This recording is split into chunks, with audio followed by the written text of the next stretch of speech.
Welcome to heCast, the official podcast of HeChangedIt. As always, I am Mike Chisholm. As always, I am your host for this discussion that we will have in the realm of men's mental wellness. As always, we have a very interesting guest today to talk about mental wellness and how that has gone into his journey and been a part of his journey and is shaping his journey as to where he's at right now. If you haven't downloaded HeChangedIt, what the heck are you waiting for? Head on over to the Google or the Apple Store, download the He app, search HeChangedIt. You will find it immediately.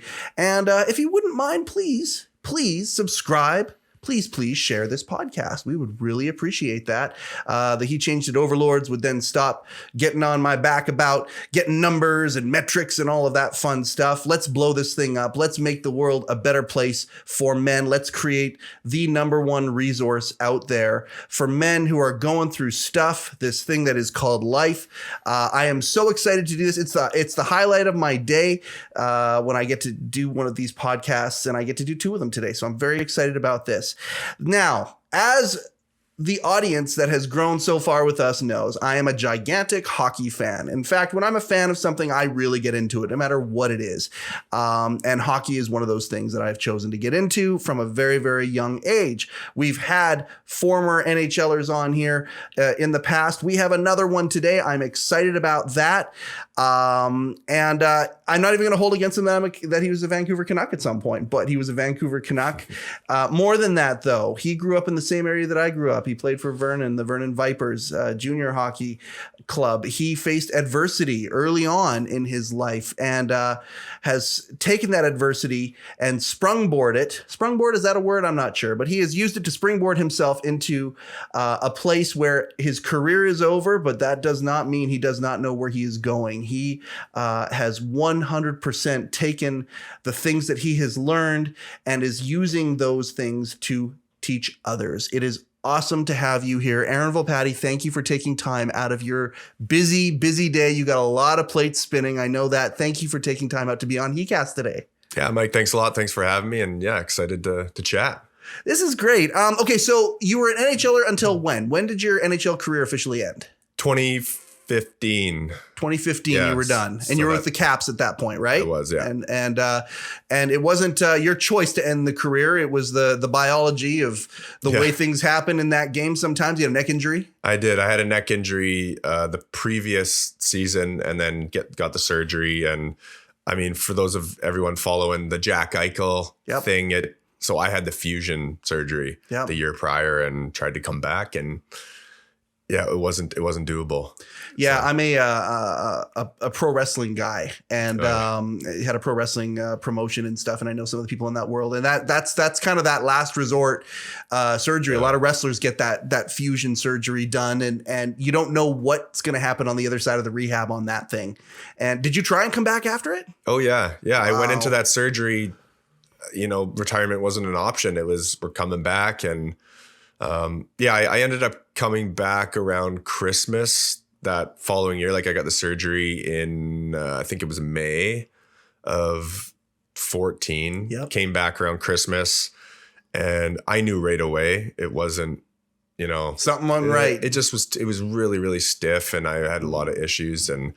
But for me, I knew if I didn't play, my career was over. So I'm like, I'm gonna give this, the best shot I can, because if I don't play, I'm done. So you fought right to the finish line. I did. Yeah. Literally and figuratively, I guess. But so I got to the point where I could barely get out of bed the next day. And I really had to have a serious conversation with myself and be like, I don't want a life changing injury per se. Yeah. If I have to, if I get another fusion, I definitely don't want to go down that road. And anyways, met with doctors, and yeah, they just said, you can't play how you are now. Yeah. And nothing's changed a lot. The technology's changed, and that's why you're seeing, different guys try different procedures. But yeah, I got nothing against the fusion, and the doctor was great. I have no bad things to say. And, these things just sometimes happen. And that was that. I appreciate the attitude that you have here, because you talk about, you're saying that was that, it is what it is. These things happen. But you're saying that about a fucking professional hockey career going down and having that attitude. is something that was given to you as a gift early on in your career, early on in your junior hockey career, things starting to take off for you, had a massive injury as a teenager. I did. Let me go back and I guess I'd say correct you there where I have that attitude now. Yes. I didn't have that then though. Okay. So there's the difference, right? I've learned. It doesn't seem like it's been almost 6 years, but it seems like it's been a couple years. Yeah. It took a while to get to that point. You know, you lose that identity like we had chatted earlier, right? Yeah. So that was a big thing for me, was just, you know, coming to terms with it. And because it's a bit of like fear of like, what do I do now? Right. Yeah. And being, you know, a little bit angry and pissed off that, you know, it didn't go the way you planned. But I had already had experience with that. And you mentioned the burn injury. I don't know how much time we got because I can get nitty gritty with the burn injury. Well, let's paint the picture of what it is without necessarily going into all the details of it. Because at the end of the day, if there are echoes that continually come to you through your life, and I don't want to put words in your mouth, but adversity is what's made you stronger. Absolutely. And was that at that time when you had the burn, was that the biggest adversity that you had in your life up to that point? Definitely. Yeah. And how old were you? I was 19, almost 20. Playing junior hockey competitively. Playing junior hockey. So that's a good segue. We'll go right into it. But I mean, I guess I'll preface it with like, yeah, my life growing up was, man, I have no bad things. I had an awesome childhood. My family was, you know, super tight, super close knit. Like we lived in a little trailer court and we just had no worries really. I didn't anyways. Yeah. My parents both worked a lot and, you know, they were awesome. And my sister and I are super close. And yeah, so I mean, dealt with some like bullies and stuff that all kids kind of go through. And I was a really tiny kid and nothing major. And then this hit. So I was in my second year in Vernon. Yep. And, you know, my dream was always to get a scholarship to the States, right? In NCAA. Yep. But the thing, it wasn't to play pro hockey. Was that there? And that's was that there as well? That's what I tell everyone. I wasn't that good. Yeah. I really wasn't. I was just good enough. Yep. And I don't know if you've read Malcolm Gladwell's books, but I read that and he references the Beatles with the 10,000 hour thing. And he's like, you know what? The Beatles actually weren't that good, really. They'll be the first to tell you that. They got an opportunity to play at this club and I can't even remember where, a bar, little dive bar. Yeah. And they just played for 12 hours a day all the time. And they were just good enough to get an opportunity. And then it's like, well, what do you do when you get that? Yeah. That was me. And those are two things right there. Are you going to put in the work that it takes to get good at something? And then also, will you be able to recognize and actually walk through the door of opportunity that comes up every once in a while? Yeah. And so I'm not John Lennon, but you know, I really resonated with that because, you know, I really, again, like I wasn't that good. I just got these opportunities. I played junior B in Revelstoke. Like I could always hit and skate. I wasn't the most skilled guy, but that's what you could hit and skate. That's what I could do. And through that came some fighting, right? Yep. With some of these hits I was delivering, like I could hit through a person and, you know, guys like Tutu that we used to see, like I was like more like that where, you know, could really hit guys and start hurting guys. And then you have to fight. So anyways, going back. So I really wasn't that good. Like I made the Vernon Vipers at 18. So I graduated high school, in Revelstoke, played junior B, went to Vernon the next year at 18, scored championship team too, right? Like that team. Or we were really good. Yeah. We were definitely like top 3 in Canada every year I was there. So there was a real high caliber program in really high caliber. Yeah. So the first year we were pretty stacked and I had my role fighting, hitting. And again, I scored 1 goal and that's what I tell people like, and you asked if pro hockey and I'm like, pro hockey was not even on my radar. Like I hadn't even thought about it. Were you WHL? Were you into it? Like fan? that wasn't an option. No, not even close. I wasn't that good. And that's what I tell people. Were you a hockey fan? Oh, I was definitely a hockey fan. Who did you love? What team did you love? I love Vancouver. You were a Canuck fan. Yeah. Well, especially as a young kid in the 90s. Yep. Right. Yeah. The Pavel Bure, Linden, all these guys. Yep. So yeah, I was definitely a Canucks fan. So going into my second year in Vernon, you know, I had graduated a little bit, maybe playing like 3rd, 4th line, playing a little more minutes. But again, like I finished that year and I still hadn't talked to a single school. I was almost 20 years old. Wow. So, for me, I had one more year. So that season ended and I'm like, I got one more crack at this to, I got to add that other layer to my game, the offensive stuff, because I could always hit and skate and fight. But that got derailed with this injury. So we were out doing our, partying after the season like we did. Yep. And we were camping. And I mean, I won't get into the nitty gritty, but I was a little bit reckless. I shouldn't say a little bit. I was a lot reckless. Yep. And, just thought you're invincible like a lot of young men, maybe teenagers do. Yep.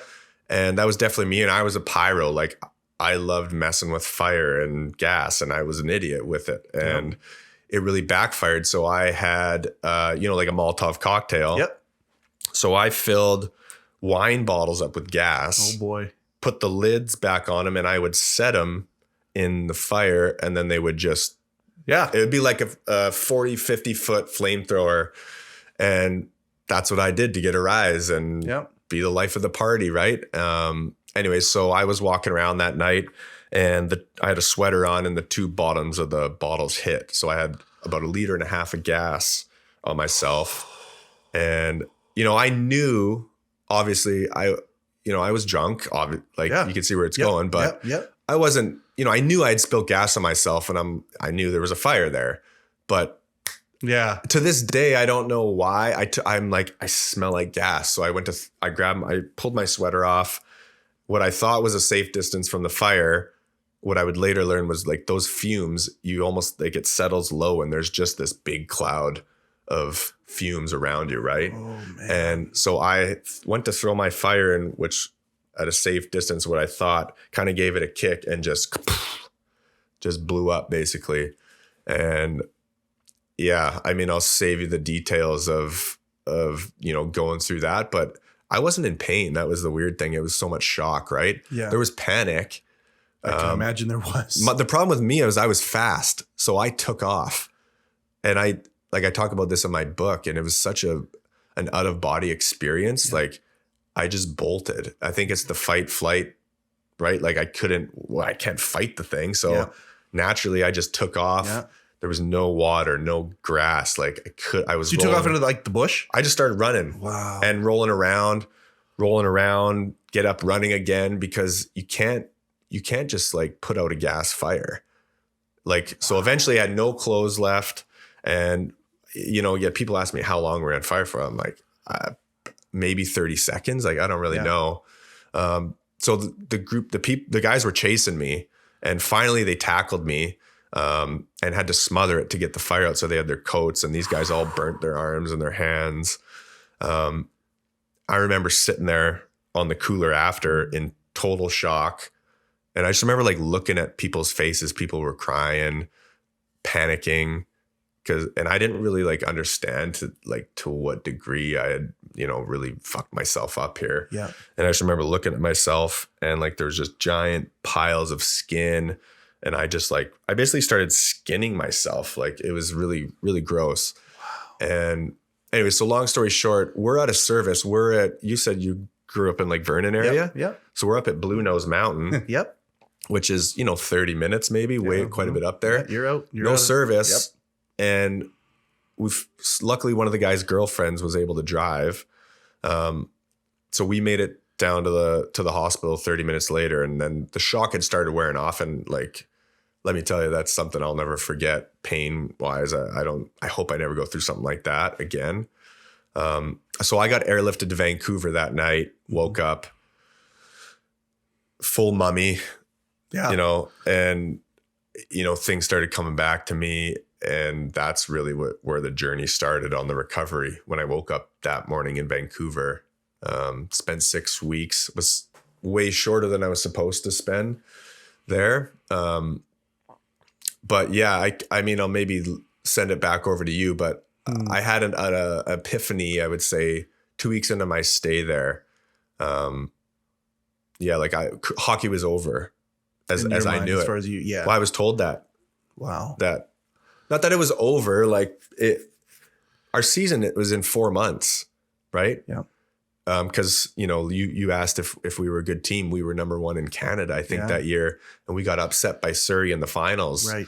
I got suspended in the finals. I forgot about that, but that's another story. Like back then you had to pretty much murder someone to get suspended in the finals. Junior final. So I didn't play for a few games, but anyways, we lost and got upset. Yep. And so our season was in 4 months, and the doctors, I remember asking the doctor, in that burn unit, well, what about hockey? And I remember his face still. He's like, I can just tell, like, this poor kid thinks he's going to play hockey in 4 months. He's just like, listen, you're going to be in here for a while. You got a long recovery. So I was 40% third, second degree burns.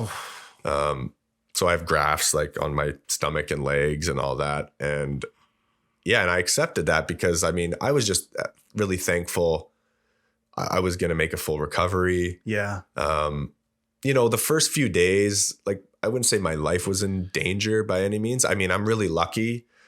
That night could have been a lot worse, so yeah. Yeah. Like, you want to talk about life being in danger. It's a miracle that you're here. It could have been. Yeah, absolutely. For sure. So thankfully, I had guys that were able to catch me eventually and put me out. But yeah, so your perspectives, really shift with experience like that. So was it a wake up call that you needed to have at that age? Yeah, it might have been. Like, you and I are both really into manifesting. We're both very much into carving our own destiny and going for what it is, finding our purpose and trying to live in that. And like I even said that I don't do this professionally. I'm in the finance business, but the fact that my wife is building this app, this feels like it's my purpose. And it doesn't feel like work ever. We love manifesting. You and I are very similar in that regard. But I had to have an epiphany before that kind of happened for me, that I started going down the road of personal development and all of that. Yeah. Was that epiphany that you had a couple weeks in the start to leading to where you are now? Like, was that 100%? It grew you up real fast. Yeah. Well, and so, going back to your first point there, was that something I needed to, like, as a kick in the ass? Yeah. I don't know if I would say that, but I would tell you 100% that I would have never gotten to where I got to without that, for sure. Absolutely not. Wow. So, maybe that's just me being stubborn and saying I didn't need the kick in the ass. I didn't need a kick in the ass in the sense that I had that drive naturally. Yeah. That was the way I was brought up. Do something, go do it with, all your heart. Yeah. And, you want something, but what are you going to do to really, and that's what I say now. Like, I don't believe in goals really, because it's like everyone has goals. Yeah. They're a wish usually. Do you actually go out and do something? Until there's a plan in place to achieve that. It's a fantasy, right? So that's what anyways. So circling back there, maybe it was a kick in the ass. Either way, I wouldn't have gotten to where I got to without it. Isn't that amazing? Because you ended adversity, right? It's the adversity that hits you and you start recovering, and you did want to go to college. That was still obviously there. Shit. Now it's even harder for me to get that. You end up going to Brown, right? Yeah. So, that'll circle into this epiphany I had. Yeah. So, here I am 2 weeks in. It's a bit of a mixed bag of emotions because on one hand, I'm super depressed. I'm in a shitload of pain. Yeah. Like, a burn injury is not a fun injury on the daily. You're hopped up with morphine, but what I tell people is it's like getting tattooed for 24 hours a day. Like, it's just, and the days that I would have to go into, like, the shower room, they called it, the debriding room, where they would, like, skin you alive with a high powered jet. Like, you coming out of that, and it's not fun. But anyways, so aside from the pain, I was pretty down. Like, again, like, I wanted to get a scholarship, and I have to forfeit this last year of hockey. Right. Yeah. But I'm going to go live a pretty normal life. So in my head, I'm like, I'll go get the girl and I'll start a family. And so you were already grateful. You already had some elements of gratefulness back then. Because we know what a superpower gratefulness is. Yeah. And you had that through that experience without ending up being able to do some of the things you wanted to do. You still had that gratefulness at that point, just for being alive. Yeah, I did. But there was that still lived in me that disappointment down there. So it was tough to balance those, to be honest. But yeah, like I was going to make a full recovery and I was like, well, I can still go to school. I can go get a whatever job. And I was okay with that. I really was. And then 2 weeks into my stay, my coach calls me from Vernon and he says, you know, hey, how you doing? And I said, well, not very good. Yeah. But hanging in there, waiting for this graft surgery, right? That ended up getting kind of pushed back a little bit. But and he's like, I just got off the phone from one of the assistant coaches at Brown University. And they're looking for, you know, a certain type of player. And his exact words were, the coach at Brown was like, we're looking for a guy that can put the fear of God into the defenseman of the Ivy League. And that's what I did, right? And my coach was like, well, I got the perfect guy for you. There's just one problem. He's in the burn unit in Vancouver. And so he says to me, he's like, just call him. Just give him a call. So I called the assistant coach from Brown and I never heard a Rhode Island accent at the time. He was awesome though. He's just full of energy. He was just like, Volpatti, what's up, brother? Like, what the hell did you do? And anyways, so we just started chatting and he's like, listen, I know the future's uncertain, which was an understatement at the time. He's like, we just hope you get better. We'd love to see you play one day if it was possible. And I was kind of like, okay.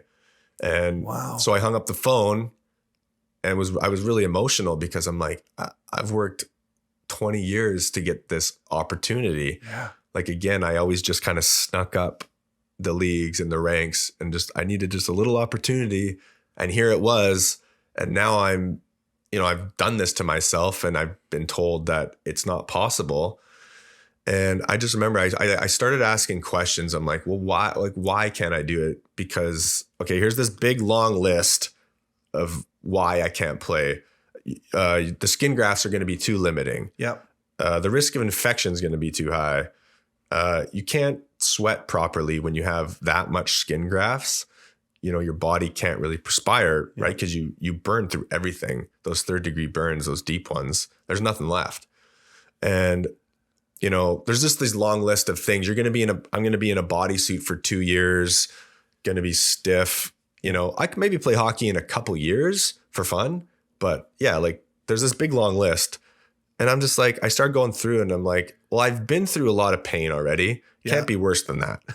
So I just basically said like, fuck that. Yep. Like I made a choice and it was really empowering just to be like, no, like I was legit willing. I was like, I'll die before I give up that dream. How powerful is it to make a choice? Oh man, like that is one of those things that really so many is. People, oh my God. Yeah, it is. People live in this sea of anxiety and and it's all because they haven't made a choice. And once they make a choice, everything starts to get better. Guys who go through divorce because they're miserable and they just prolong the misery. Totally. But then the choice happens, whether it's made for them or they choose to fight for it, whatever it is. How powerful is it to make a choice? It was crazy powerful. And you learn that at such a young age. What a blessing that that's exactly what we said, right? Wow.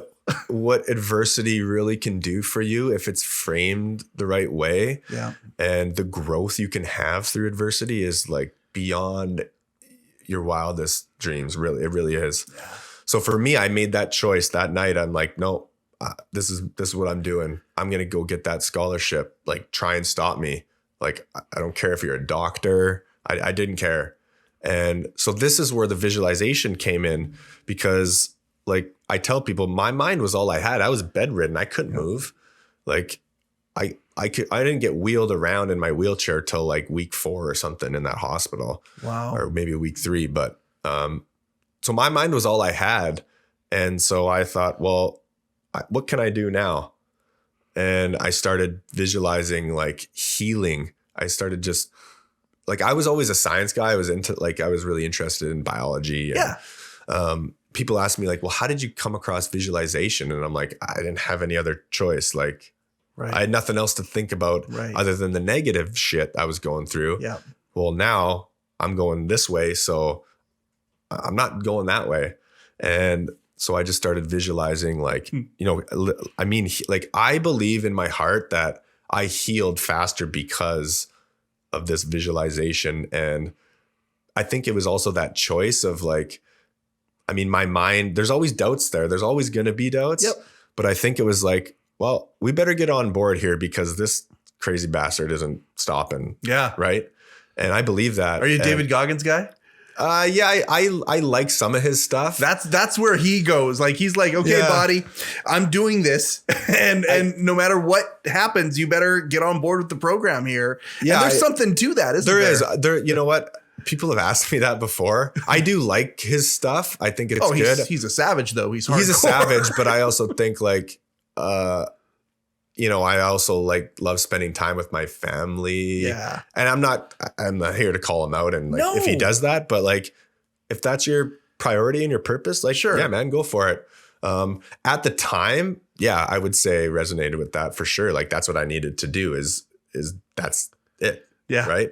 Yeah. Anyway, so I would go back to the visualization stuff of like, I would see myself playing that fall, going to Brown, signing my commitment letter. Like that's all I thought about. And it worked, which is the crazy thing. And, I mean, there's a big gap in there. Sure. Of, you know, like you also did the work along the way to get there. The visualization was great, but you also did the work and you didn't accept no's that were given to you. No, I didn't. Right? Well, and there was a lot of no's and like my body was basically fighting back that whole next 4 months. It was like, it was begging me to stop. Like I had kidney stones the day after I got out of the hospital. Oh my God. I had a appendectomy 10 days before camp that year. What? And they had to cut through my skin graft to get it. So I remember going to the hospital and like, I couldn't walk for the first, I would say 6 weeks after the hospital. Because every time I stood, the blood would rush to my legs and they'd bleed out through my grafts. Oh my God. So the doctors are like, you got to really monitor that and just wait until that heals a little bit more because that, you know, that blood will just rush. You had every reason to quit. I had every reason to quit. And like that appendectomy 10 days before camp. And I was on the ice like a few weeks before for the first time thinking like, holy shit, the doctors were right. Like I can barely move and it hurts. Oh my God. And then I get this appendectomy through my skin graft. And I remember meeting with the team doctors and, you know, the coaches. Is this still Vernon or is that Brown? This is still Vernon. So still Vernon. I haven't got the scholarship. This is my last year at junior. Yeah. And I honestly don't think they would have played me if they didn't know what I'd gone through because like I was not in a good spot. Like I was in a lot of pain. I just had this appendectomy surgery. Okay. And anyway, so long story short, I play the home opener 10 days or a week after this surgery and I start playing pretty well. But this is when you could get shot up with every painkiller you wanted. Yep. So I was getting lit up every night just so I could go out and play. Yep. I started getting this like weird pelvis issue where like my burns were so fresh that there was just like I went like muscled like very deep. Right. So there was this imbalance, I think. No one knew what it was, but I could like barely walk to the rink. I was on crutches walking to and from the rink, but I knew that Brown they were coming to watch me. The scouts in November. Yeah, absolutely. I'm like, I'm holding on here. Yep. I'm holding on. And like, I held on for when they came to watch me. I went on my fly down, which for me, I'm like, thank God I can have like a few days off kind of thing. And they offered me a scholarship and you know, for me, like, I mean, I did it and then I shut it down. I didn't play. Like if you look at my stats, I stopped the next day. I could barely move. The moment you had the scholarship, stopped playing. And see, that's where it shows the common sense is still there as well. It's not I couldn't. Like you were this. No, like, you know. Yeah, I physically, I don't know how long I would have held on for. Like my body was clearly fighting back. Yeah. Like, what are you doing? But like, again, I was willing to die. It wasn't an option to not get that, which was super empowering and like, it was life-changing. So that took me to Brown and I dealt with the doctors. The thing is they were right. They were, but they also like, for me, I'm like, you can't tell me what I'm capable of. Yeah. Right. Like you're right. From a recovery standpoint, I dealt with it in my freshman year at Brown. Yep. So it was actually like, I remember laughing about it when I got to Brown. I'm like, fucking guys, they were right. Like I still dealt with some of the stiffness and this pelvis issue I had, this imbalance. And just like I had to wear this bodysuit for 2 years for scarring. And they were right about a lot of things, but they weren't right about what, like the limitations of like, you can't do that. Yeah. I'm like, I'm not like everyone else you've seen. So why am I like that? Well, you got them rewriting the book as to what's possible, which is beautiful. You taught them some things. Well, they don't. I mean, they probably. Yeah, I left, and that was probably all they knew of me, right? I don't know, but maybe not. I don't know if I'm that doctor and I'm a Canucks fan, and a couple years later, it's like, what the hell? Well, for the record, they never said you can't. Right. Or I might have said that you can't. They basically just said you're. Like maybe in a few years, like let's just focus on getting better. Yeah. I knew in their head that's what they said or thought. Of course. But so anyways, that took me to Brown. You go to Brown. You get your degree in, you stayed in science to go human biology. Human biology. Okay. Well, it's funny. Like when I went there, everyone took business and economics or whatever. And that's what I, assumed I should do. Yep. And we had a good mentor program there. And I remember talking to my guy.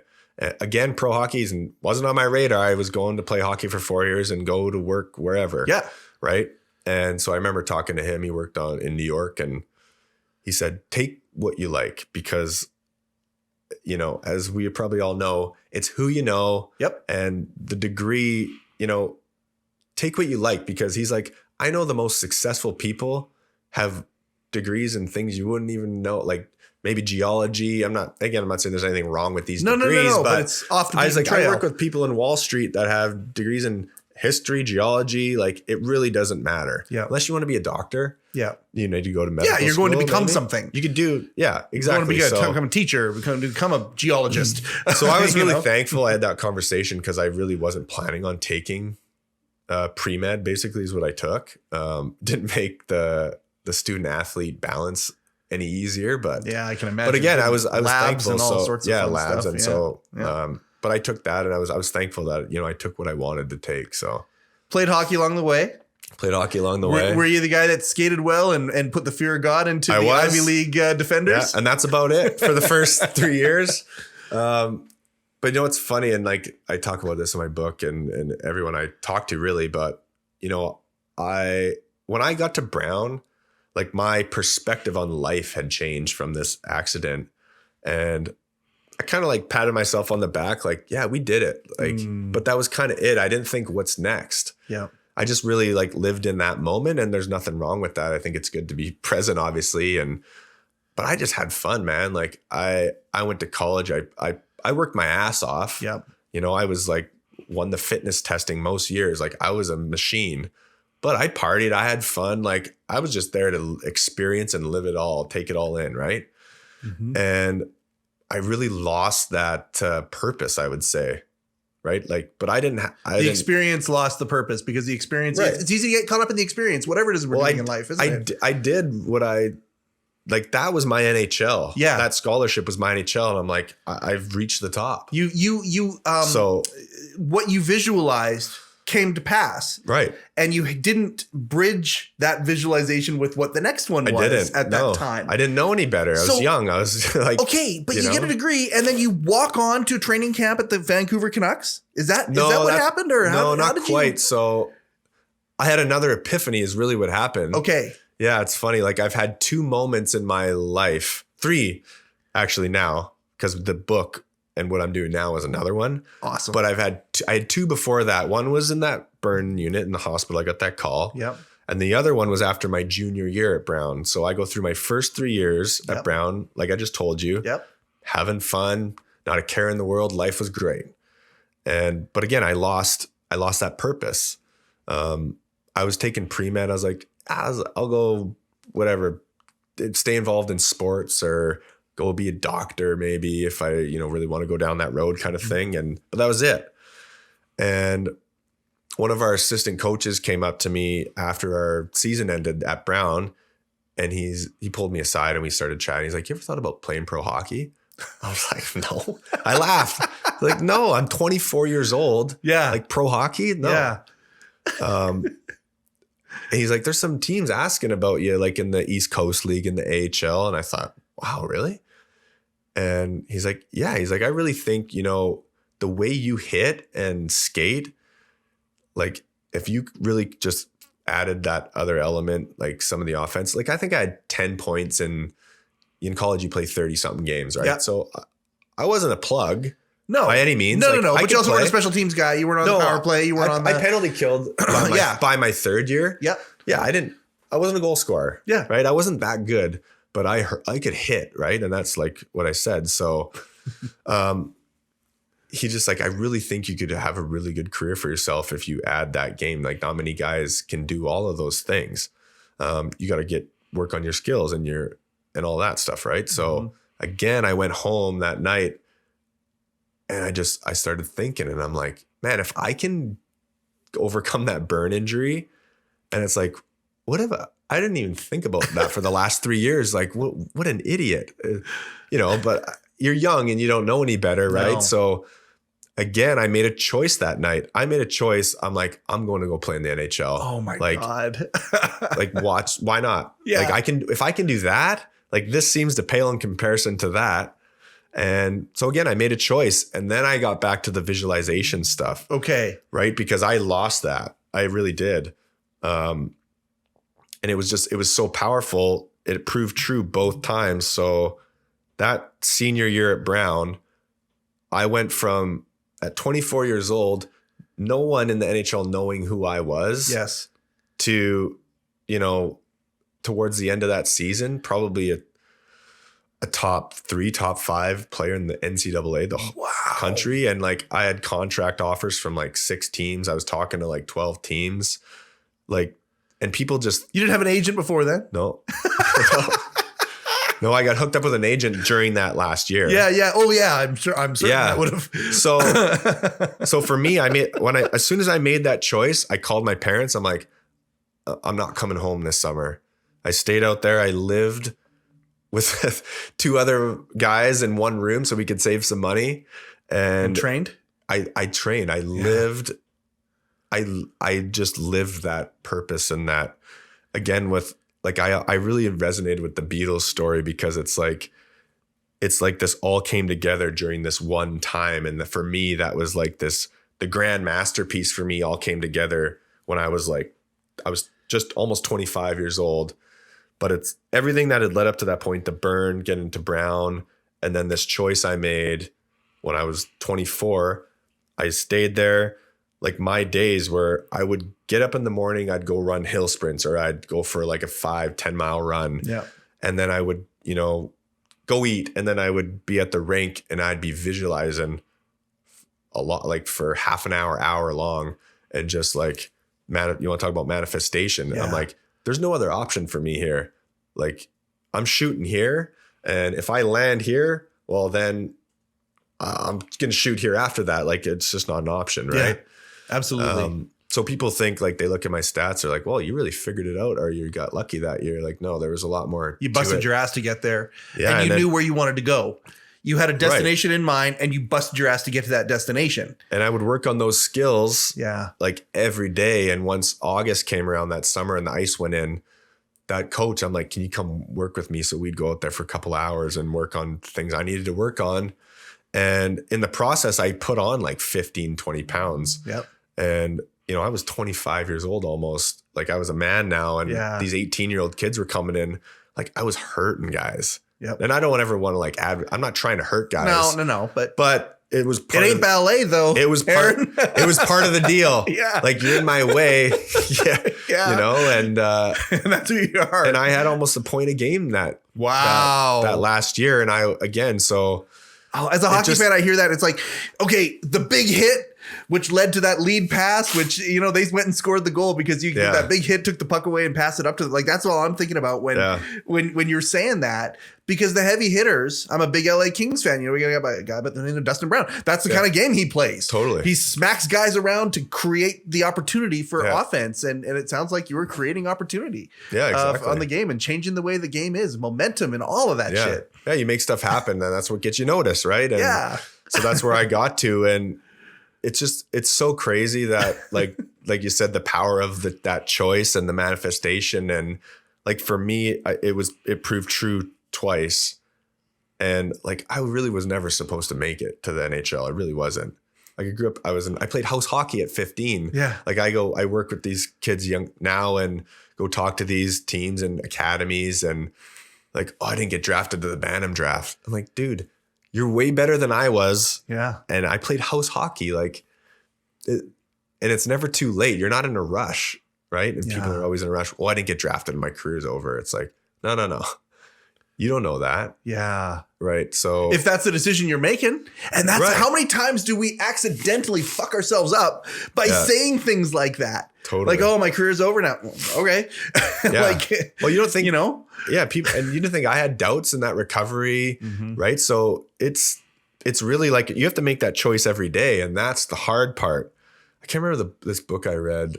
But it said something around like, the obsession is easy. Yeah. It's easy to get obsessed, but it's really fucking hard to stay and sustain that obsession. Yeah. And to do what you need to do to get to where you want to say you want to go.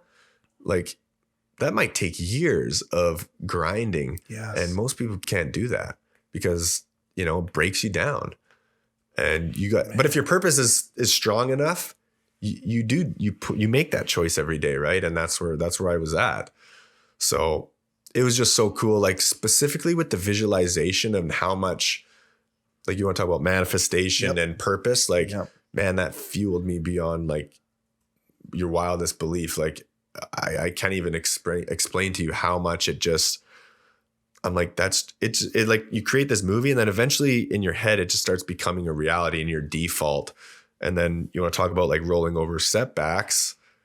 Like it just was like, you would think, you have a bad game and eventually you're just like, okay, well, that wasn't me. Like I'm going here, a little blip. Yeah. Right. So, and how important is it to make sure you keep that end goal on the forefront of your mind? There's so many men need to hear this. I think about where my wife is going with this whole company. She wants to change the world. Literally. She wants to change the world. Her and her team literally want to make the world a better place. That is what they want to do. It's a massive, massive, massive goal. And whenever they get stuck in the weeds, little thing. Oh, your startup funding. That's a big one. The right people doing the right things. That's another one. Are we putting in the right features at the right times? Like there's all sorts lots of reasons to quit, right? Reasons to quit, but also times to just get in the fucking weeds about things. Right. But then when you go back to that original purpose, no, we want to change the world. That adds that fuel back in. Absolutely. When you're in the weeds to that, and that's just so, it's so important to do that. Yeah. And to just keep your eye on that prize.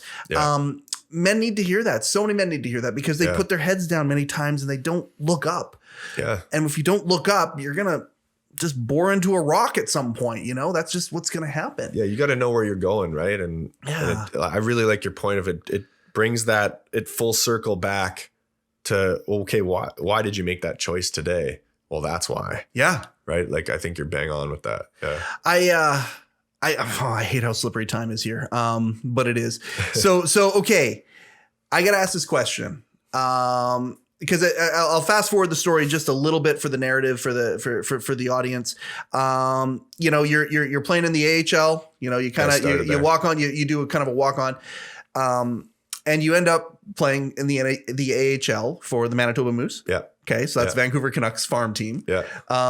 Did you choose sentimentality? Was that a part of the choice as to why you went where you went? Or was did it just end up that the team that you loved as a kid were one of the teams that were interested in you? Isn't it funny how it works? It's so funny how it works. Yeah, it was mostly, to be honest, like financial, like their deal was a lot better than any of my other ones. Great. I had no money. Great. I just came out of college. Yeah. And, I also wasn't like, again, that where I came from, I'm like, I don't know how long is my career going to last? Like I'm going in here. I want to make some money while I can. Yep. So that was part of it. And that's okay, by the way. Okay. It's okay to go for what feeds your family better sometimes. But I mean, the fact that it was Vancouver, like that's pretty cool, man. That's rad. So those were the big parts of it. I'll never forget, my parents didn't believe me, which was a great part of the story. Like, cause I never told them, cause again, like I wasn't supposed to. So no one, when I started gaining that traction, I really kind of kept it to myself, and they knew I was having a good year, obviously, and that I was talking to some like pro teams. Yeah. So I never forget when I signed, I called them and I said, you know how I was telling you I was like talking with some pro teams, and they said, yeah. I was like, well, like I was talking with NHL teams, and my dad was like, well, he's like, fuck off. Like, and no, I'm like, Dad, I'm serious. Like I just signed with Vancouver for 2 years, and there's just silence. And he's like, oh, okay, stop messing around here. Like what? I'm like, seriously, like you could probably go look it up. And he's like, holy shit. So that was pretty cool. They didn't believe me at first. Out of left field. It was really out of left field. Yeah.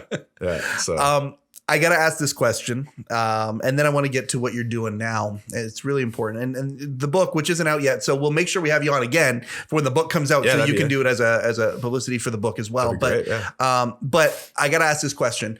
What did it feel the first time that you were in the Vancouver locker room with a jersey with your name on it, and you were going to go play as a Vancouver Canuck? What did that feel like to you? Were you in the moment? Were you able to be present at that moment, or is it only reflection that kind of is able to lead to this answer? Oh, that's such a good question and a tough question, but I can't even explain to you what it felt like. There was a lot of pride there. But to your point with reflection, like it was hard for me to stay in that moment because of where I'd gone and what I'd been through.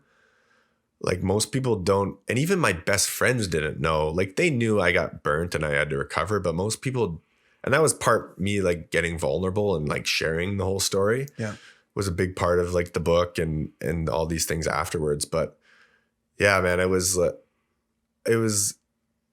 I don't know. I can't even explain it. Like it's hard to put words to it, but there's so much pride I'm like, holy shit. Like I did that when like I was told I couldn't, essentially. Yeah. And, you know, like a little kid from Revelstoke, like without any of that shit that had happened, would have been a long shot. Yeah. Right. And that's what I tell anyone now. I'm like, if I really mean it, like if I can make it, like you can do anything you want.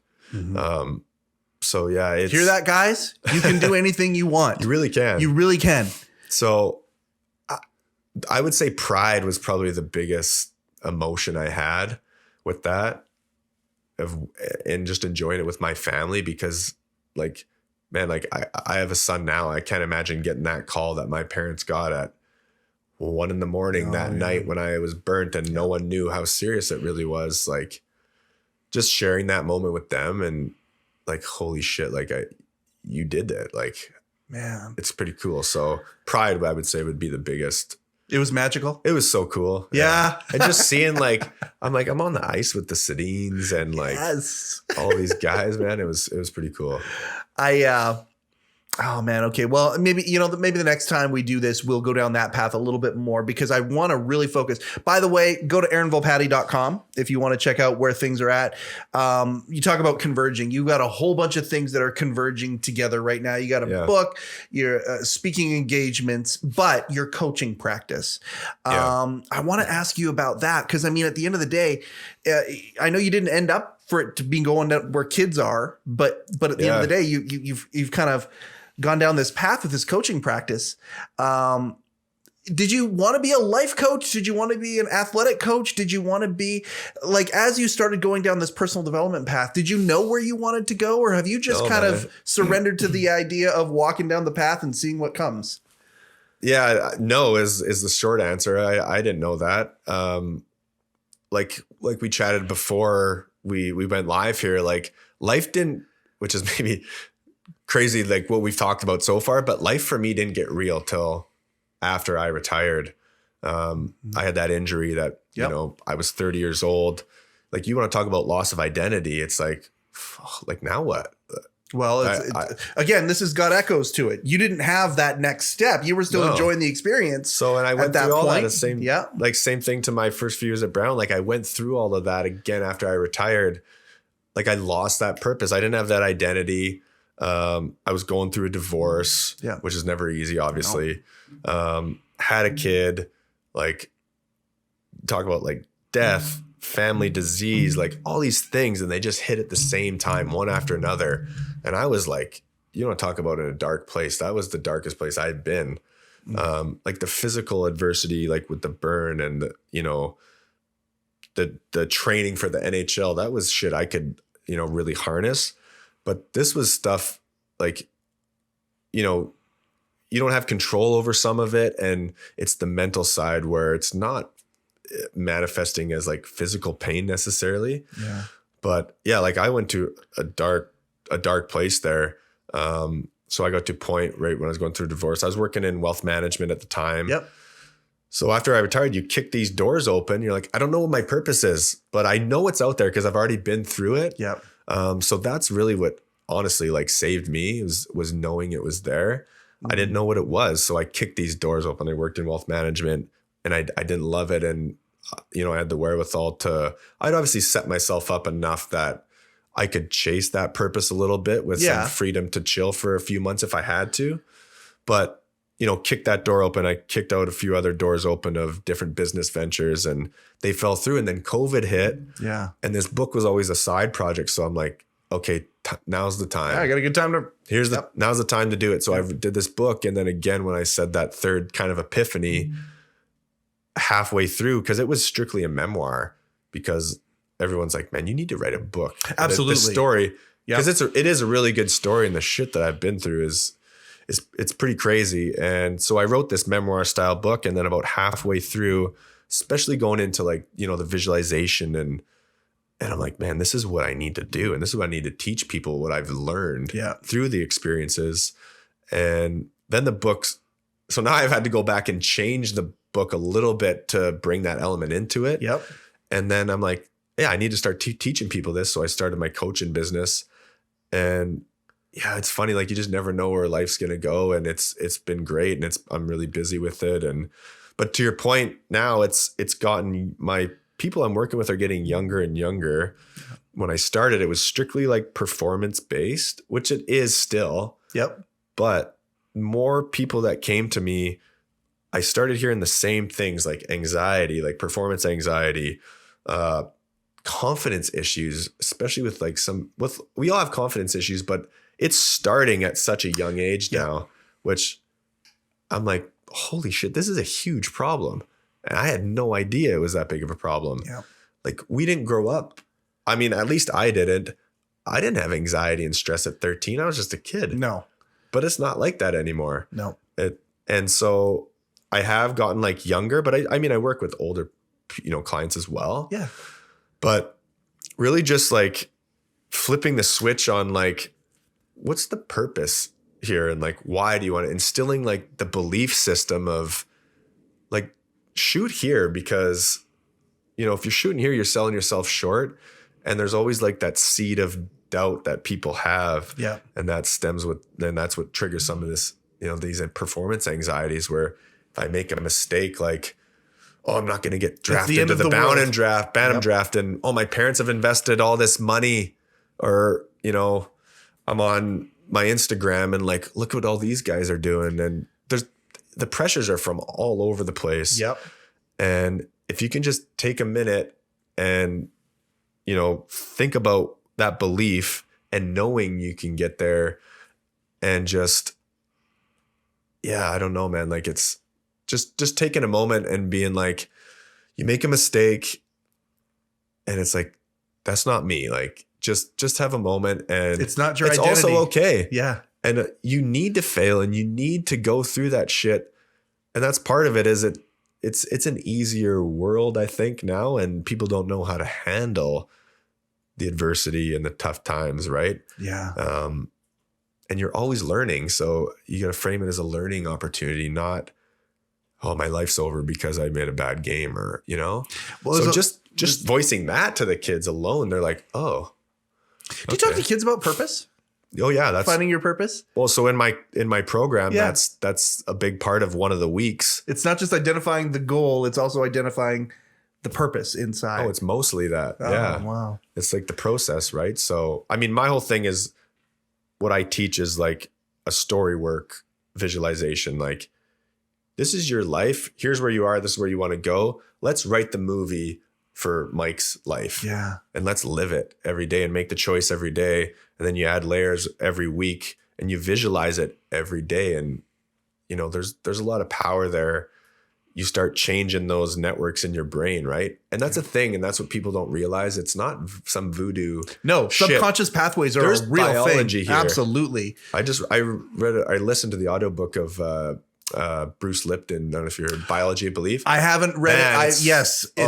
Yeah. I'm like, this is literally proving what I've gone through and what I teach. It's pretty cool. I'm a Joe Dispenza guy, So, and Joe's able to do that same thing. And the Lipton book is one that it's on my list. Yeah, because I love the idea that it feels like it's woo, because it does. It feels so good and warm and everything. Like, I love the feelings that come with it. Yeah. But it's all based in biology. Yeah. All of it. Those subconscious pathways that are back there. You know, I forget which book I read that used this as the example, but like, if you're on a computer, right, and you're interfacing with the computer right now and you're seeing what's on the monitor coming back to you, that's like a teeny tiny percentage of what is going on with that computer right now. Right. The smallest teeny tiny part. What you and I are doing right now, that is the smallest part of what's going on in our brain right now. Absolutely. The stuff in the background, sometimes you got to reformat your hard drive, and you can do that with your subconscious pathways. Right. And I didn't even know. I'm like, man, that's what I did. I didn't even know really until I went to Brown. So that was the cool thing, is I started learning about this when I went to Brown, and I was like, man, that's so cool that I learned like what I had been through and started doing. Right. And because I think, like, what do they say? The conscious brain is like 7-8% or something. It's not very much. small. And these subconscious things. And that's what really, like, voice into these people, like, especially, like I said, the younger kids now, like, there's nothing wrong with you. Like, we all have these limiting beliefs. Yep. They're back there. They're wired. And you can't do anything about that.